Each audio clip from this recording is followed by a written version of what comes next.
I didn't know how involved I would get at the time, but I at least wanted to read a couple books and see exactly, you know, how bad this could be, because my experience with talking to these guys had been a pleasant one. 32-year-old Brian Calkin grew up near Boston and graduated from Skidmore College. In 2007, he embarked on a spiritual journey which drew him to Scientology.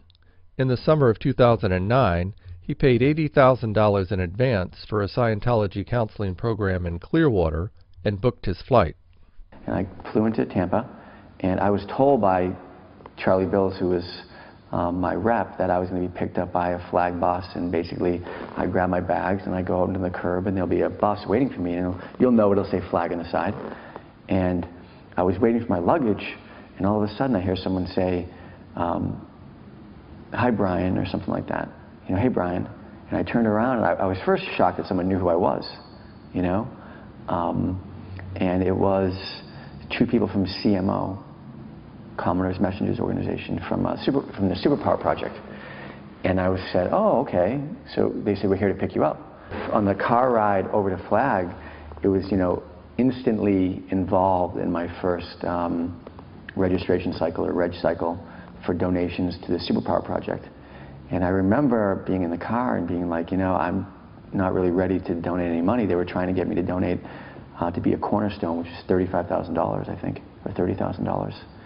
And I said, and a cornerstone is a status level that you have to do that. I said, you know, I don't think I'm ready to do that. And I was fairly adamant, you know, at first about not doing it. And then eventually I decided in the car ride over that I would donate a few $1,000s to the project. I remember quite definitively the franticness when I gave her my credit card for her to run it in the car. Well, first of all, I remembered her asking me to run the credit card in the car. And I thought that was just bizarre. I said, "You want to run my credit card now for this few $1,000s?" And she said, yeah, you know, we have this thing where we have to, our weekend's Thursday at 2, and we have to get all of our donations in by that time.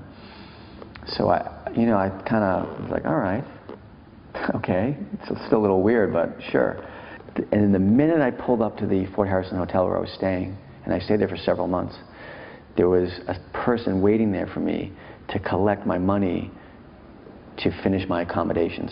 So there was somebody like instantly waiting there. Like, I remember opening the door, and they actually had called the person driving to see where we were, you know, and we probably showed up at like 1:55 or something like that. And then somebody was like at the door.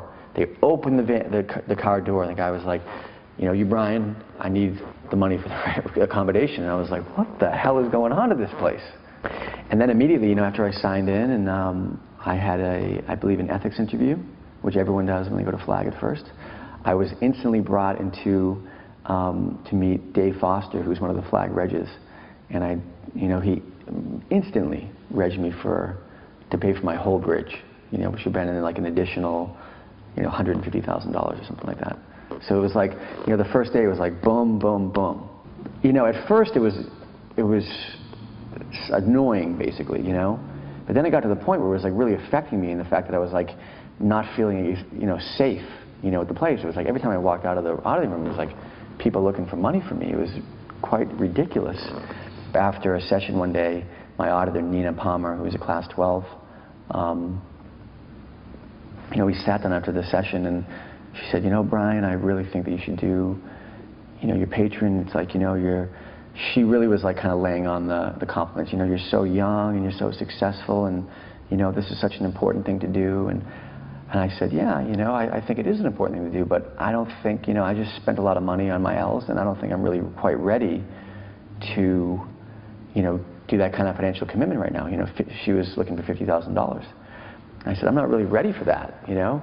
And you know, she really wouldn't back off. You know, we were 10 minutes going back and forth. And I remember like in that conversation, because, you know, for me it's like, you know, in the auditor relationship, you really look up to these people.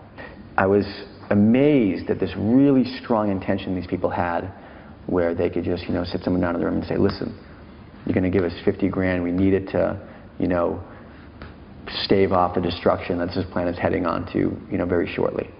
The church said ministers soliciting donations from their congregation is not only appropriate, It is a constitutionally protected form of religious activity. The church also confirmed that Calkin made multiple donations while in Clearwater, but said, "Fundraising at Flag is done in accordance with church policy and in a respectful and professional manner." Calkin says he spent $320,000 during his year in Scientology. He remained at Scientology's Flag land base in Clearwater for 7 months. He left in February 2010, weary of being pressured for money. Today he teaches yoga and works as a business consultant. Reporting with Joe Childs and Tom Tobin, this is Maurice Rivenbark for the St. Petersburg Times.